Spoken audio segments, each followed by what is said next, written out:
જામનગર જિલ્લા જેલમાંથી મળી આવેલ ચીજવસ્તુઓ કોણે ઘુસાડી, કોણે મંગાવી તે અંગે ચોક્કસપણે તપાસ થશે કે ભીનું સંકેલાઈ જશે, શહેરમાં ચર્ચાનો વિષય। જામનગરની જિલ્લા જેલમાં શનિવારના બપોરે પોલીસ કાફલાનું સરપ્રાઇઝ ચેકિંગ હાથ ધરાયું હતું, જેમાં ખાનગી રસોડું, છરી, કાતર, પાન મસાલા, ગુટખા સહિતની ચીજવસ્તુઓ ચેકિંગ દરમિયાન બિનવારસુ જેલની અંદર મળી આવી હતી। આ પ્રકરણમાં પોલીસે જેલમાં પ્રતિબંધિત વસ્તુઓ કોના દ્વારા અને કેવી રીતે અંદર પહોંચી, ફરજ પર કોણ કોણ અધિકારીઓ હતા, પાસાની બેરેકમાં રહેલા આરોપીઓ અંગેના હુકમ વગેરે દિશામાં સઘન તપાસ લંબાવી હોવાનું સૂત્રોમાંથી જાણવા મળ્યું છે।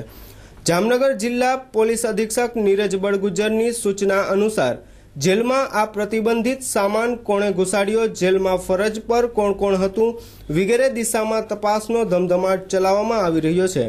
આ ઉપરાંત પોલીસે નિવેદનો નોંધવાની કાર્યવાહી હાથ ધરી હતી અને આ અંગે ચોક્કસપણે પોલીસ દ્વારા તપાસ થશે કે પછી ઘીના ઠામમાં ઘી વળી જશે તે કહેવત જેવું કંઈક થશે તે લોકમુખે ચર્ચાઈ રહ્યું છે।